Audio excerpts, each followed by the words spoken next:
ಎದ್ದು ಬಂದಿದ್ದೇನೆ ಅಂತಾಗೆ ಕಾಣಿಸಿಕೊಳ್ತಾರೆ ಅಂತಂದ್ರೆ ದೇವರು ಅವರ ಜೊತೆಲಿ ಇದ್ದಂತ ಸಮಯದಲ್ಲಿ ಅವ್ರಿಗೆ ಹೇಳಿದಂತ ಅವ್ರಿಗೆ ಕೊಟ್ಟಂತ ಆಜ್ಞೆಗಳೇನಂದ್ರೆ ನೀವು ಸರ್ವ ಸೃಷ್ಟಿಗೆ ಹೋಗಿ ಲೋಕದ ಕಟ್ಟ ಕಡೆಯವ್ರಿಗೆ ನೀವೇನ್ ಮಾಡ್ಬೇಕು, ಸುವಾರ್ತೆನ ಸಾರಬೇಕೆಂಬುದಾಗಿ ದೇವರ ಉದ್ದೇಶವಾಗಿದೆ. ಅದಕ್ಕೋಸ್ಕರ ಆ ಉದ್ದೇಶ ಏನಾಗಬಾರ್ದು ಅಂತಂದ್ರೆ ಅದು ನೆರವೇರಬಾರದು ಎಂಬುದಾಗಿ ಶತ್ರು ಕಾರ್ಯ ಮಾಡುವಂತದ್ದಾಗ್ತಾರೆ. ಆದ್ರೆ ದೇವರು ಮುಚ್ಚಿರತಕ್ಕಂಥ ಬಾಗಿಲಿನ ಒಳಗಡೆ ಬಂದು ಆ ಕೋಣೆಯ ಒಳಗಡೆ ಬಂದು ನಡುವೆ ನಿಂತ್ಕೊಂಡು ದೇವರು ಹೇಳ್ತಿದ್ದಾರೆ ಏನಂದ್ರೆ ಅಲ್ಲೆಲೂಯಾ, ನಿಮಗೆ ಸಮಾಧಾನವಾಗಲಿ ಎಂಬುದಾಗಿ. ನಾವು ಯಾವ ವಿಷಯದಲ್ಲಿ ನಮ್ಮ ಜೀವಿತದಲ್ಲಿ ಭಯ ಪಟ್ಟು ಅಲ್ಲೆಲೂಯಾ ನಾವು ಆಗಿದ್ದೇವೋ ಆ ವಿಷಯದ ನಡುವೆ ದೇವರು ಏನ್ ಮಾಡ್ತಾರೆ, ನಮ್ಮ ಮಧ್ಯದಲ್ಲಿ ಬಂದು ನಮಗೆ ಸಮಾಧಾನ ಕೊಡುವಂತವರಾಗಿದ್ದಾರೆ. ಮುಚ್ಚಿರತಕ್ಕಂಥ ಬಾಗಿಲನ್ನ ಆತನ ತೆರೆಯುವಂತವರಾಗಿದ್ದಾರೆ. ಇಲ್ಲಿ ಆಲೋಚನೆ ಮಾಡುವಾಗ 19ನೇ ವಾಕ್ಯದಲ್ಲಿ ನೋಡುವ ಸಮಯದಲ್ಲಿ ಯೇಸು ಬಂದು ಅವರಿಗೆ ಧೈರ್ಯ ಪಡಿಸಿ ಅವ್ರಿಗೆ ಎಲ್ಲಾ ವಿಷಯವನ್ನ ಅವ್ರಿಗೆ ಅರ್ಥವಾಗೋಗಿ ಹೇಳ್ತಾ ಇದ್ದಾರೆ. ಹೇಳಿದಾದ್ಮೇಲೆ ಕೂಡ 26ನೇ ವಾಕ್ಯಕ್ಕೆ ಬರುವವರೆಗೂ ಕೂಡ ಏನಾಗತ್ತಂದ್ರೆ ಅವರು ಬಾಗಿಲನ್ನ ತೆಗೆದು ಹೊರಗಡೆ ಹೋಗಿದ್ದಾರೆ ಅಂತ ಸತ್ಯವೇದ ಬರೆಯುತ್ತೆ.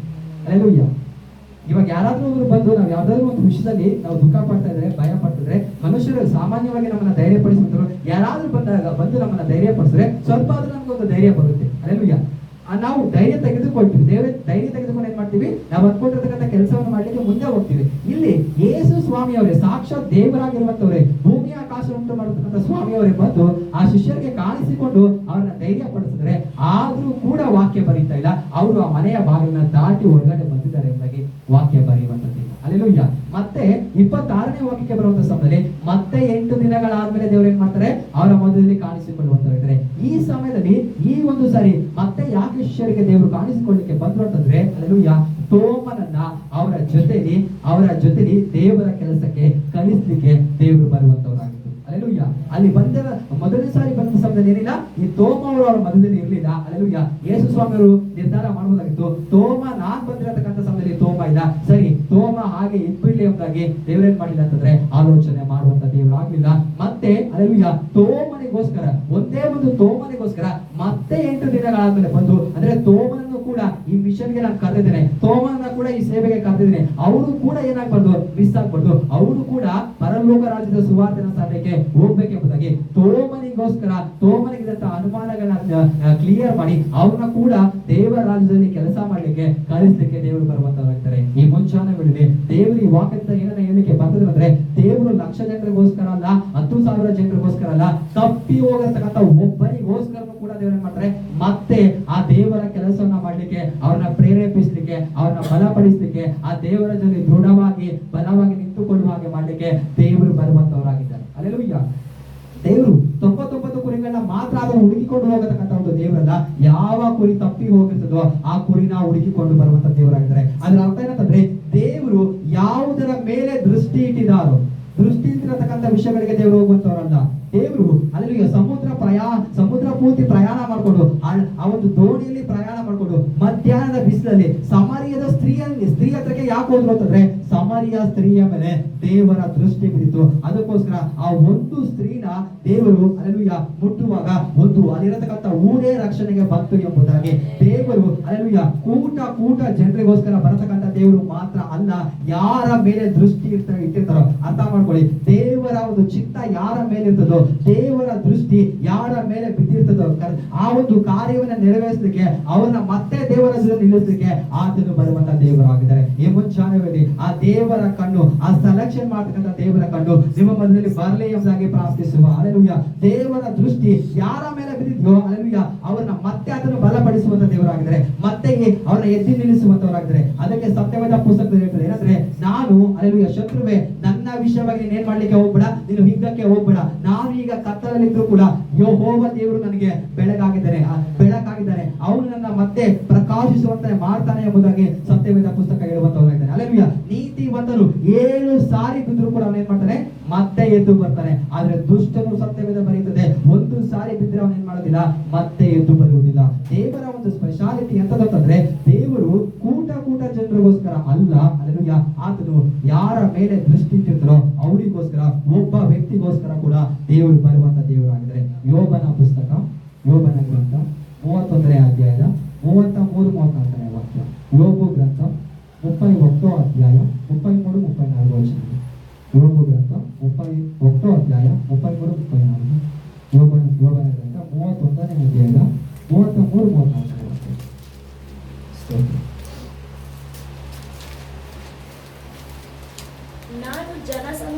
ಸಮುದಾಯಕ್ಕೆ ಹೌದು.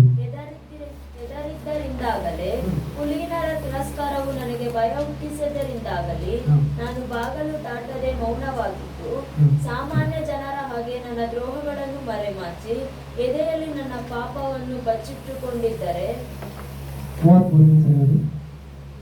ನಾನು ಜನ ಸಮುದಾಯಕ್ಕೆ ಹೆದರಿದ್ದರಿಂದಾಗಲಿ ಕುಲೀನರ ತಿರಸ್ಕಾರವು ನನಗೆ ಭಯ ಹುಟ್ಟಿಸಿದ್ದರಿಂದಾಗಲಿ ನಾನು ಬಾಗಲು ದಾಟದೆ ಮೌನವಾಗಿದ್ದು ಸಾಮಾನ್ಯ ಜನರ ಹಾಗೆ ನನ್ನ ದ್ರೋಹಗಳನ್ನು ಮರೆಮಾಚಿ ಎದೆಯಲ್ಲಿ ನನ್ನ ಪಾಪಗಳನ್ನು ಬಚ್ಚಿಟ್ಟುಕೊಂಡಿದ್ದರೆ ಸಾಕು. ಹಲ್ಲೆಲೂಯಾ.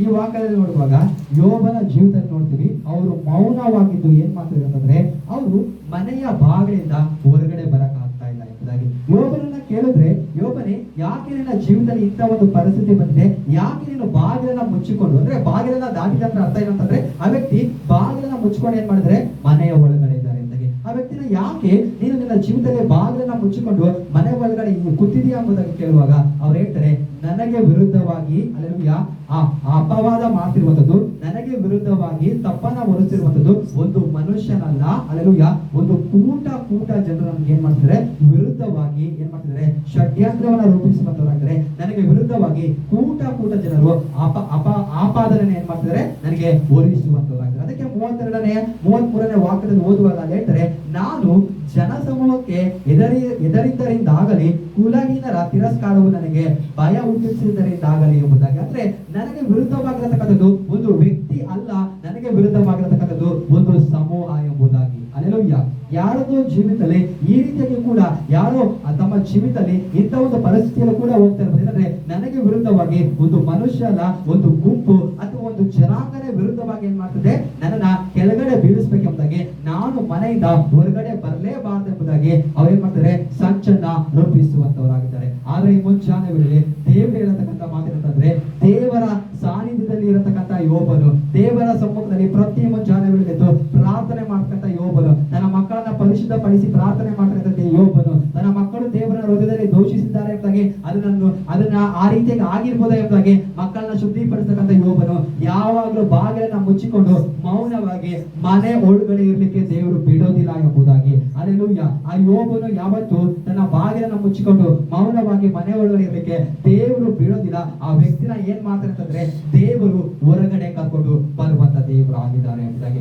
ಮುಂಚಾನೆ ನಮ್ಮ ಜೀವಿತದಲ್ಲಿ ಎಲ್ಲಿ ಬಾಗಿಲು ಮುಚ್ಚಲ್ಪಟ್ಟಿದ್ಯೋ ಆ ಒಂದು ಸ್ಥಳದಲ್ಲಿ ದೇವರು ಏನ್ ಮಾಡ್ತಾರೆ, ಬಾಗಿಲನ್ನ ತೆರೆಯುವಂತ ದೇವರಾಗಿದ್ದಾರೆ. ಯಾಕಂದ್ರೆ ಯೋಬನು ಸಾಮಾನ್ಯವಾದಂತ ಮನುಷ್ಯ ಅಲ್ಲ, ಅವನು ಯೆಹೋವ ದೇವರ ಭಕ್ತನಾಗಿದ್ದಾನೆ. ಯೆಹೋವ ದೇವರ ಭಕ್ತನಾಗಿರೋ ಕಾರಣ ಆ ವ್ಯಕ್ತಿ ಯಾವಾಗಲೂ ಒಳಗಡೆ ಇರೋದಕ್ಕೆ ಹಲ್ಲೆಲೂಯಾ ದೇವರು ಆ ವ್ಯಕ್ತಿನ ಬಿಡೋದಿಲ್ಲ ಎಂಬುದಾಗಿ ಸತ್ಯವೇದ ಹೇಳುತ್ತೆ. ಮತ್ತೆ ಸತ್ಯವೇದದಲ್ಲಿ ಯಾರ ಒಂದು ಜೀವಿತದಲ್ಲಿ ಬಾಗಿಲು ಮುಚ್ಚಲ್ಪಟ್ಟಿದೆ ಎಂಬುದಾಗಿ ನಾವು ಆಲೋಚನೆ ಮಾಡಿ ನೋಡುವಾಗ ಸತ್ಯವೇದ ಹೇಳುತ್ತೆ ಏನಂತಂದ್ರೆ, ಜಲ ಪ್ರಳಯ ಬರತಕ್ಕಂತ ಒಂದು ಕಾಲಘಟ್ಟದಲ್ಲಿ ಭೂಮಿ ಎಲ್ಲ ದೇವರಿಗೆ ವಿರುದ್ಧವಾಗಿ ಪಾಪ ಮಾಡಿ ಇಷ್ಟ ಬಂದು ದೇವರ ಕ್ರಮವನ್ನ ಕೆಡಿಸಿ ಇಷ್ಟ ಬಂದಾಗೆ ಜೀವಿಸುವಾಗ ವಾಕ್ಯ ಬರುತ್ತೆ, ಆ ಕಾಲಘಟ್ಟದಲ್ಲಿ ಒಬ್ಬ ನೀತಿವಂತನ ನಾನು ಕಂಡೇನೆ ಎಂಬುದಾಗಿ.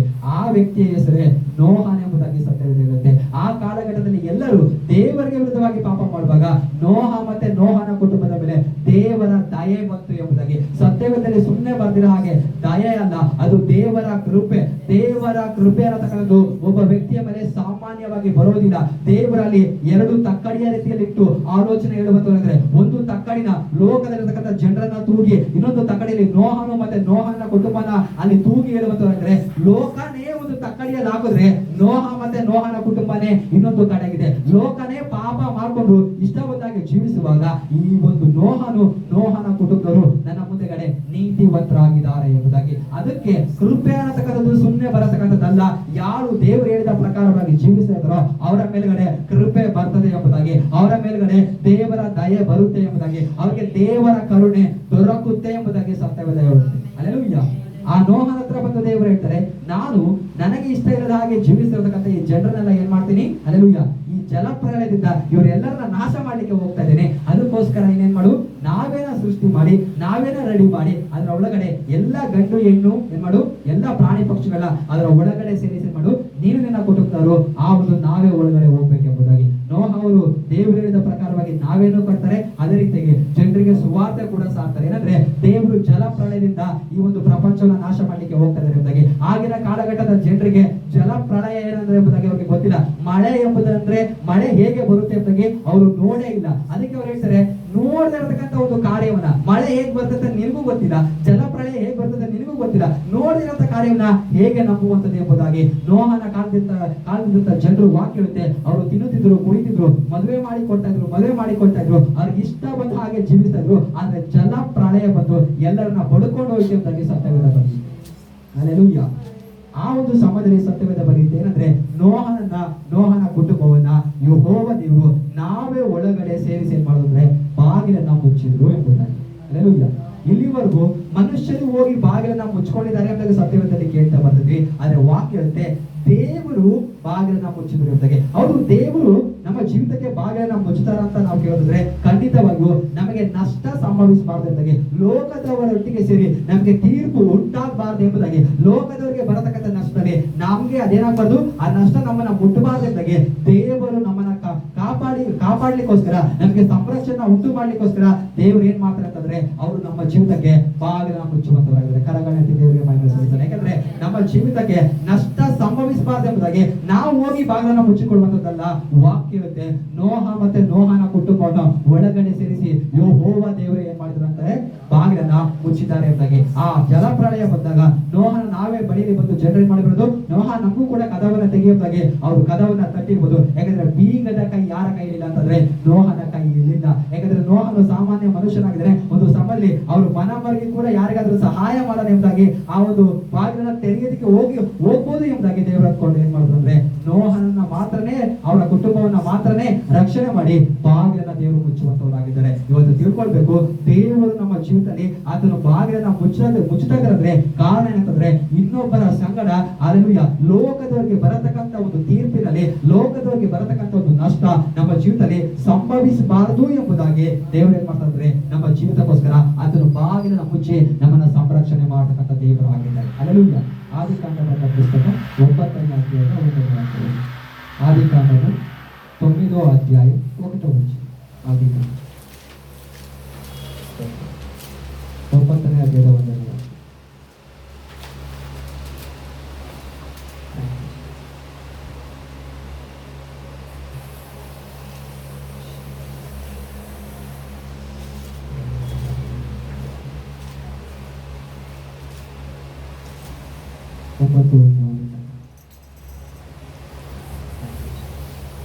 ದೇವರು ನೋಹನನ್ನು ಅವನ ಮಕ್ಕಳನ್ನು ಆಶೀರ್ವದಿಸಿ ಅವನಿಗೆ ಬಹು ಸಂತಾನವುಳ್ಳವರಾಗಿರಿ, ಹೆಚ್ಚಿರಿ, ಭೂಲೋಕದಲ್ಲೆಲ್ಲ ತುಂಬಿಕೊಳ್ಳಿರಿ, ಭೂಮಿಯ ಮೇಲಿರುವ ಎಲ್ಲಾ ಮೃಗಗಳು, ಆಕಾಶದ ಎಲ್ಲಾ ಪಕ್ಷಿಗಳು, ನೆಲದ ಮೇಲೆ ಹರಿದಾಡುವ ಎಲ್ಲಾ ಕ್ರಿಮಿಗಳು, ಸಮುದ್ರದ ಮೀನುಗಳು ನಿಮಗೆ ಬೆದರಿ ಹಂಚಿಕೊಳ್ಳುವವು.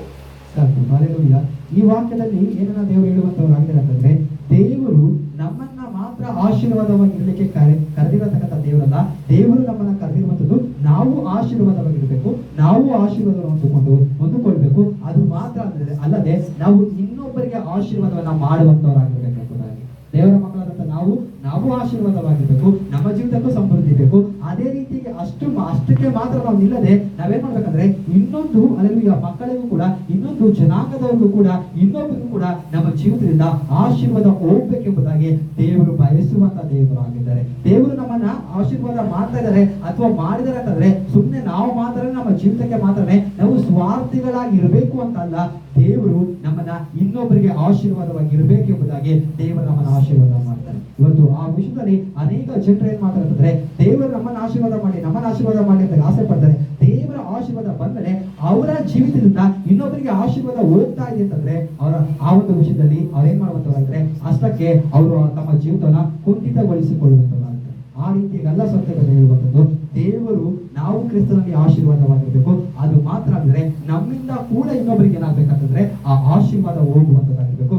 ನಾವು ಇನ್ನೊಬ್ಬರಿಗೆ ಆಶೀರ್ವಾದವನ್ನ ತರುವಂತವರಾಗಿರ್ಬೇಕು. ಇನ್ನೊಬ್ಬರಿಗೆ ಆಶೀರ್ವಾದ ನಮ್ಮ ಜೀವಿತದ ಮುಖಾಂತರವಾಗಿ ಹೋಗ್ಬೇಕೆಂಬುದಾಗಿ ದೇವರು ಬಯಸುವಂತವರಾಗಿದ್ದಾರೆ. ಹಲ್ಲೆಲೂಯಾ. 2 ಅರಸುಗಳು 4ನೇ ಅಧ್ಯಾಯದ 13-14 ಅಂತ. 2 ರಾಜರು 4ನೇ ಅಧ್ಯಾಯ 13-14 ವಚನಗಳು. 2 ಅರಸುಗಳು 4ನೇ ಅಧ್ಯಾಯ 13-14.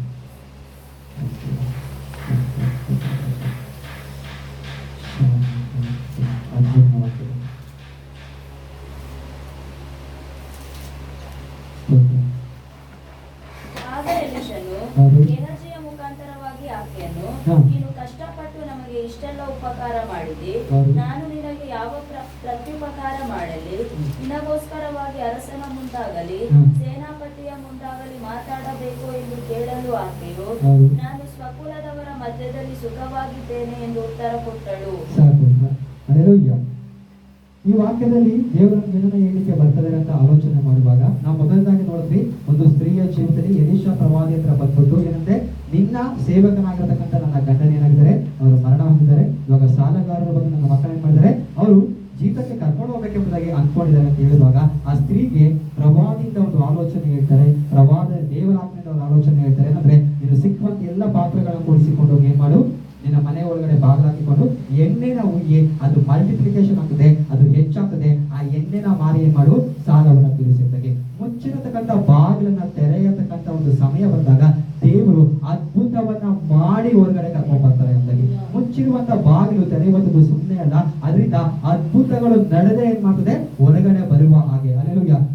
ಒಳಗಡೆ ಹೋಗುವಾಗ ಸಾಲ ಇತ್ತು, ಹೊರಗಡೆ ಬಂದ್ರೆ ಸಾಲ ತೀರಿಸಲಿಕ್ಕೆ ಬೇಕಾಗಿರತಕ್ಕಂಥ ಉತ್ತರವನ್ನ ದೇವರು ಕೊಟ್ಟು ಕಳಿಸತಕ್ಕಂಥ ಒಂದು ದೇವರಾಗಿದ್ದಾರೆ. ಯಾರು ದೇವ ಸಮ್ಮುಖದಲ್ಲಿ ಸಮಯವನ್ನ ಕೊಟ್ಟು ನಿಜವಾಗಿ ಪ್ರಾರ್ಥನೆ ಮಾಡ್ತಾರೋ ಖಂಡಿತವಾಗಿ ಏನಂತಂದ್ರೆ ಅವ್ರಿಗೆ ಪರಿಹಾರವನ್ನ ಕೊಟ್ಟೇನೆ. ಪ್ರಾರ್ಥನೆ ಕೋಣೆಯ ಅನುಭವ ಯಾರಿಗಿರುತ್ತೋ ಅವರು ಪರಿಹಾರ ಹೊಂದಿಕೊಂಡೇನೆ ಮತ್ತೆ ಹೊರಗಡೆ ಬರುವ ಹಾಗೆ ದೇವರು ಮಾಡ್ತಾರೆ ಎಂಬುದಾಗಿ. ಈ 4ನೇ ಅಧ್ಯಾಯದ 13ನೇ ವಾಕ್ಯ 14ನೇ ವಾಕ್ಯದ ವಿಷಯ ಏನಂತಂದ್ರೆ ಶುನೇಮಿಯ ಸ್ತ್ರೀಯ ಒಂದು ವಿಷಯ ಎಂಬುದಾಗಿ. ಶುನೇಮಿಯ ಸ್ತ್ರೀ ಎಲೀಷಾ ಪ್ರವಾದಿಯವರು ಆ ದಾರಿಯಲ್ಲಿ ಆ ರೋಡಲ್ಲಿ ಹೋಗ್ತಾ ಬರ್ತಾ ಇರುವಾಗ ಆಕೆ ನೋಡಿ ಕಂಡಿಡ್ಕೊಂಡ್ರಂತೆ. ಏನಂತಂದ್ರೆ, ಈ ದಾರಿಯಲ್ಲಿ ಹೋಗತಕ್ಕಂತ ಈ ಮನುಷ್ಯನು ದೇವರ ಮನುಷ್ಯನಾಗಿದ್ದಾನೆ, ಇವನು ಪರಿಶುದ್ಧನಾಗಿದ್ದಾನೆ, ಇವನಿಗೋಸ್ಕರ ಏನ್ ಮಾಡೋಣ, ನಮ್ಮ ಮನೆಯಲ್ಲಿ ಒಂದು ಕೋಣೆನ ಸಿದ್ಧ ಮಾಡೋಣ, ಅಲ್ಲೊಂದು ಟೇಬಲ್ ಅನ್ನ ಹಾಕೋಣ, ಒಂದು ಬೆಳಕನ್ನ ಇಡೋಣ, ಆ ಒಂದು ಮಹಡಿಯ ಮೇಲೆ ಅವನು ಈ ದಾರಿಯಲ್ಲಿ ಹೋಗುವಾಗ ಬರುವಾಗ ಏನ್ ಮಾಡಿ ಇಲ್ಲಿ ವಿಶ್ರಾಂತಿನ ತೆಗೆದುಕೊಂಡು ಹೋಗ್ಲಿ ಎಂಬುದಾಗಿ ದೇವರ ಸೇವಕನಿಗೋಸ್ಕರ ಒಂದು ಸ್ಥಳವನ್ನು ಸಿದ್ಧಪಡಿಸ್ತಾರೆ. ಆ ಸ್ಥಳವನ್ನ ಸಿದ್ಧಪಡಿಸಿದ ಆದ್ಮೇಲೆ ಆ ಒಂದು ಸ್ತ್ರೀನ ಕರೆಸಿ ಆ ಮನೆ ಒಳಗಡೆ ಎಲೀಷಾ ಪ್ರವಾದಿ ತನ್ನ ಒಂದು ಅಸಿಸ್ಟೆಂಟ್ ಆಗಿರತಕ್ಕಂತ ಒಂದು ಗೆಹಾಜಿ ಜೊತೆ ಇರುವಾಗ ಆ ಪ್ರವಾದಿ ಆ ಸ್ತ್ರೀನ ಕರೀಬೇಕೆಂಬುದಾಗಿ ಹೇಳ್ಬಿಟ್ಟು ಅವ್ರು ಕೇಳ್ತಾರೆ. ಏನಂತಂದ್ರೆ, ನೀವು ನಮ್ಗೆ ಮಾಡತಕ್ಕಂಥ ಉಪಕಾರಕ್ಕೆ ಪ್ರತ್ಯುಪಕಾರವಾಗಿ ಮರುಪಕಾರವಾಗಿ ನಾನು ಏನ್ ಮಾಡ್ಬೇಕೆಂಬುದಾಗಿ ಕೇಳುವಾಗ ಅಲ್ಲೆಲೂಯಾ ಆಕೆ ಹೇಳ್ತಾಳೆ, ನಾನು ಬಡವಳಲ್ಲ, ನಾನು ನನ್ನ ಸ್ವಂತ ಜನರ ಮಧ್ಯದಲ್ಲಿ ಏನಾಗಿದ್ದೇನೆ, ನಾನು ಆಶೀರ್ವದಿಸಲ್ಪಟ್ಟವಳಾಗಿದ್ದೇನೆ, ನಾನು ಒಳ್ಳೆ ಒಂದು ಸ್ಥಿತಿಯಲ್ಲೇ ಇದ್ದೇನೆ ಎಂಬುದಾಗಿ. ಅಲ್ಲೆಲೂಯಾ. ಆ ಪ್ರವಾದಿ ಕೇಳಂತ ಸಮಯದಲ್ಲಿ ಒಂದು ವಿಷಯವನ್ನ ಪ್ರವಾದಿಯಲ್ಲಿ ಮೆನ್ಷನ್ ಮಾಡ್ತಾರೆ. ಅದೇನಂತಂದ್ರೆ, ನಾನು ನಿನ್ನ ವಿಷಯವಾಗಿ ಅರಸುಗಳ ಮುಂದೆ ಆಗಲಿ ಅಥವಾ ಸೇನಾಧಿಪತಿಯ ಮುಂದೆ ಆಗಲಿ ಮಾತಾಡ್ಬೇಕಾ ಅಂತ ಕೇಳುವಾಗ ಆಕೆ ಉತ್ತರ ಕೊಡ. ಅಲ್ಲೆಲೂಯಾ. ಅದಾದ್ಮೇಲೆ ಕೆಳಗಡೆ ಓದ್ತಾ ಬರುವಾಗ ಗೆಹಾಜಿ ಹೇಳ್ತಾರೆ, ಎಲೀಷಾ ಪ್ರವಾದಿಯ ಶಿಷ್ಯ ಗೆಹಾಜಿ ಹೇಳ್ತಾರೆ, ಆಕೆಗೆ ಮಕ್ಕಳಿಲ್ಲ ಎಂಬುದಾಗಿ.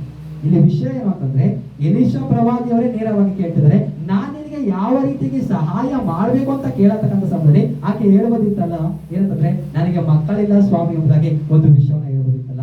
ಆಕೆ ಯಾಕೆ ಹೇಳಿಲ್ಲ ಅಂತಂದ್ರೆ, ವಾಕ್ಯ ಈ ರೀತಿಯಾಗಿ ಬರುತ್ತೆ. ಪ್ರವಾದಿ ಏನಂತ ಕೇಳಿದ್ರೆ, ನಾನ್ ನಿನಗೆ ಏನ್ ಸಹಾಯ ಮಾಡ್ತೀನಿ, ಅರಸುಗಳ ಮುಂದೆಗಡೆ ಅಂದ್ರೆ ರಾಜಕೀಯ ಇರತಕ್ಕಂಥ ವ್ಯಕ್ತಿಗಳ ಮುಂದೆಗಡೆ ಮಾತಾಡಬೇಕಾ, ಆ ತರದ ಏನಾದ್ರು ಒಂದು ಸಮಸ್ಯೆ ನಿನಗೆ ಹೇಳು, ನಾನು ಪರಿಹಾರ ಮಾಡ್ತೀನಿ. ಅಥವಾ ಸೇನಾಧಿಪತಿಗಳ ಮುಂದೆ ಇರತಕ್ಕಂಥ ಒಂದು ಸಮಸ್ಯೆ ನಿನ್ನ ಜೀವಿತದಲ್ಲಿ ಇದ್ರೆ ಹೇಳು, ನಾನು ಪರಿಹಾರ ಮಾಡ್ತೀನಿ ಅಂತಾಗೆ ಪ್ರವಾದಿ ಕೇಳಿದಕ್ಕೆ ಆಕೆ ಉತ್ತರ ಕೊಡ್ಲಿಲ್ಲ. ಅಲ್ಲೆಲೂಯಾ. ಆಕೆಗೆ ಗೊತ್ತು ವಿಷಯ ಅಂತಂದ್ರೆ, ನನಗೆ ಇರತಕ್ಕಂಥ ಒಂದು ಸಮಸ್ಯೆ ಅರ್ಥ ಮಾಡ್ಕೊಳ್ಳಿ, ಇದು ರಾಜರಿಂದಾಗ್ಲಿ ಸೇನಾಧಿಪತಿಯಿಂದಾಗ್ಲಿ ಪೊಲಿಟಿಕಲ್ ಪವರ್ ಇಂದಾಗ್ಲಿ ಮ್ಯಾನ್ ಪವರ್ ಇಂದಾಗ್ಲಿ ಇದು ಪರಿಹಾರ ಮಾಡ್ಲಿಕ್ಕೆ ಸಾಧ್ಯ ಇಲ್ಲ. ನನಗಿರತಕ್ಕಂಥ ಸಮಸ್ಯೆ ನೀನು ದೇವರಿಂದ ಕೇಳಿ ನಾನು ಸಹಾಯ ಮಾಡ್ತೀನಿ ಅಂತ ಹೇಳಿದ್ರೆ ನಾನು ನನ್ನ ಸಮಸ್ಯೆ ಏನೆಂಬುದಾಗಿ ನಾನು ಹೇಳ್ತೇನೆ. ಆದ್ರೆ ನೀನ್ ಹೇಳಿದ್ದೇನು, ನಾನು ರಾಜರ ಬಳಿಯಲ್ಲಿ ಮಾತನಾಡ್ತೀನಿ ಅಥವಾ ಸೇನಾಧಿಪತಿಗಳ ಬಳಿಯಲ್ಲಿ ಮಾತನಾಡ್ತೀನಿ ಎಂಬುದಾಗಿ ಕೇಳಿದಲ್ಲ, ಅದಕ್ಕೆ ನಾನು ಏನ್ ಮಾಡಿಲ್ಲ, ನನ್ನ ಸಮಸ್ಯೆನ ನಾನು ಹೊರಪಡಿಸಲಿಕ್ಕೆ ಹೋಗಿಲ್ಲ ಎಂಬುದಾಗಿ. ಅಲ್ಲೆಲೂಯಾ. ಇವತ್ತು ನಮ್ಗಿರತಕ್ಕಂಥ ಸಮಸ್ಯೆ ಅಲ್ಲೆಲೂಯಾ, ಅದು ಮನುಷ್ಯರಿಂದ ಪರಿಹಾರ ಮಾಡ್ಲಿಕ್ಕೆ ಆಗಿರತಕ್ಕಂಥ ಒಂದು ಸಮಸ್ಯೆ ಆಗಿರ್ಬೋದು. ಅದಕ್ಕೆ ಆ ಸ್ತ್ರೀ ಏನ್ ಮಾಡಿಲ್ಲ ಅಂತಂದ್ರೆ, ಮನುಷ್ಯರಿಂದ ಆಗತಕ್ಕಂಥ ಒಂದು ಸಹಾಯ ಅಲ್ಲ ನನಗಿರತಕ್ಕಂಥ ಒಂದು ಸಮಸ್ಯೆ, ನನಗಿರತಕ್ಕಂಥ ಸಮಸ್ಯೆಗೆ ದೇವರೇ ಇಳಿದು ಬರ್ಬೇಕು ಅಥವಾ ದೇವರೇ ಆ ವಿಷಯದ ಮೇಲೆ ಕಾರ್ಯ ಮಾಡಬೇಕು. ಕಾರಣ ನನ್ನ ಸಮಸ್ಯೆಗೆ ಬಹಳ ವಯಸ್ಸಾಗಿದೆ ಎಂಬುದಾಗಿ ವಾಕ್ಯ ಬರೆದಿದೆ. ಆ ಸ್ತ್ರೀಗೆ ಇರತಕ್ಕಂಥ ಒಂದು ಗಂಡನು ಬಹಳ ವಯಸ್ಸಾಗಿದ್ದವರು ಎಂಬುದಾಗಿ ಆ ಅಧ್ಯಾಯನ ಓದುವಾಗ ನಮ್ಗೆ ಗೊತ್ತಾಗ್ತದೆ. ಅಲ್ಲೆಲೂಯಾ. ಯಾವಾಗ ಗೆಹಾಜಿ ಎಲೀಷಾ ಪ್ರವಾದಿಯವರಿಗೆ ಅವ್ರಿಗೆ ಮಕ್ಕಳಿಂದ ಎಂಬುದಾಗಿ ಹೇಳಿದ್ರು, ಬೈಬಲ್ ವಾಕ್ಯ ಕರೆಕ್ಟ್ ಆಗಿ ಬರುತ್ತೆ. ಪ್ರವಾದಿ ಇಟ್ಟರೆ ಒಡ್ಡನೆ ಆ ಸ್ತ್ರೀನ ಕಳಿಸ್ಬೇಕು, ಇವಾಗಲೇ ಆ ಸ್ತ್ರೀನ ಏನ್ ಮಾಡ್ಬೇಕು, ಕರಿಬೇಕೆಂಬುದಾಗಿ ಆಜ್ಞಾಪಿಸಿದ್ರು. ಆಜ್ಞಾಪಿಸುವಾಗ ಆ ಒಂದು ಗೆಹಾಜಿ ಹೋಗಿ ಆಕೆಗೆ ಕರೆದಂತ ಸಮಯದಲ್ಲಿ ಆಗ ದೇವರ ಮನುಷ್ಯನ ಹೇಳ್ತಾನೆ, ಬರುವ ವರ್ಷ ಇದೇ ಕಾಲದಲ್ಲಿ ನಿನ್ನ ಕೈಯಲ್ಲಿ ಅಲ್ಲಿ ನಗುವಂತ ಒಂದು ಸಂತಾನವನ್ನ ನೀನು ಹಿಡಿದುಕೊಂಡಿರ್ತೇನೆ. ಯಾಕಂದ್ರೆ ನಾನು ದೇವರ ಮನುಷ್ಯ, ನಾನು ಸುಳ್ಳನ್ನ ಆಡೋದಿಲ್ಲ, ನಾನು ಹೇಳ್ತೇನೆ ಅಂದ್ರೆ ಅದನ್ನ ದೇವರು ಹೇಳಿದಾಗ ಎಂಬುದಾಗಿ ಆ ದೇವರ ಮನುಷ್ಯನು ಹೇಳ್ತಾನೆ. ಆ ಮಾತಿನ ಪ್ರಕಾರವಾಗಿ ಏನಾಗುತ್ತೆ, ಬರುವ ವರ್ಷ ಅದೇ ರೀತಿಯಾಗಿ ಏನಾಗ್ತದೆ ಅಂತಂದ್ರೆ ಆ ದೇವರ ಮನುಷ್ಯನ ಮಾತಿನ ಪ್ರಕಾರವಾಗಿ ಅವಳ ಒಂದು ಸಮಸ್ಯೆಗೆ ಉತ್ತರ ಬಂತು ಎಂಬುದಾಗಿ ಸತ್ಯ